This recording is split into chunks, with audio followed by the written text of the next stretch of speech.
Brilliance Audio. I took a swipe at the sweat beading on my top lip and eyeballed the living room. White wicker furniture beneath blotchy abstract paintings in light pinks, corals, and seafoam greens. A glass-topped coffee table, also wicker. No photographs. Everything arranged around the enormous floor-model color television that squatted, broad and muscular like a carnival strongman, beneath a sashed window draped with a floral curtain. The room reminded me of a Price is Right showcase. Sterile and unused. Bring 'em all in. Yes, I mean all. Linda Jubilee shouted into the mustard yellow handset. At least it would have counted as shouting if Dad had done it. I'd known him as a quiet man. Whether he was born that way or learned it from working in the woods, I didn't know. Linda Jubilee, though, I had no sense of her vocal range.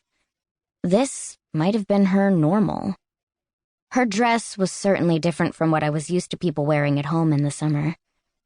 Formal. She wore a taupe blazer, swollen with shoulder pads, over a brown corduroy skirt. A loop of plastic pearls reached her waist, slithering across her chest as she paced, their color equalizing her white pantyhose and pumps. The powdery scent of Love's Baby Soft washed over me when she passed near enough. Had she retired the rose milk lotion? My anxious attention slid back to the house. The oak and linoleum kitchen was to my left, a hall straight ahead, and an open door immediately off the living room revealed the edge of a roll-top desk. Linda Jubilee's home office. As I watched her holler down someone on the other end of the line, demanding they stop being coy, damn it. Her expression reminded me of the brown-haired actress from Cagney and Lacey. They both had the same strong face. Linda Jubilee's body was elfin, though, like mine. The JCPenney word for our build was petite. All I knew was that last year, when I'd been forced to join theater to fulfill an 8th grade extracurricular requirement, I was small enough that they let me play the star at the top of the Christmas tree. I don't care if they think it's a game, she shouted into the phone. I'd had a science teacher who'd been a yeller. If a student forgot the periodic table symbol for copper or, heaven forbid, couldn't recall the difference between mitochondria and cytoplasm, a deep crack would furrow between Mr. Keller's brows, like the earth had fallen away below his skin. Then, out of his mouth, rolled the thunder. Linda Jubilee, though, she looked serene as she yelled. Cheerful, almost.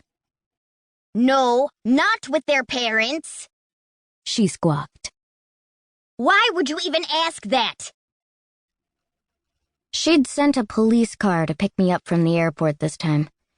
The cop was off duty and doing it as a favor, he kept saying, like he thought I was going to snitch on him. He played KCLD radio out of St. Cloud the whole drive. All trendy tunes like Prince's When Doves Cry and the Icicle Works' Whisper to a Scream, which, come to think of it, could be my theme song.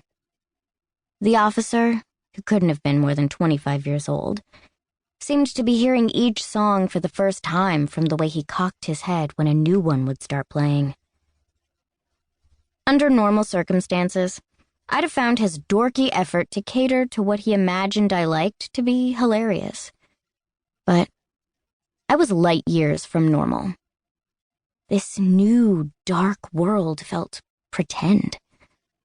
I had no idea how to behave. I kept expecting to wake up, to step out of this bad dream and return to the real world. But the nightmare persisted.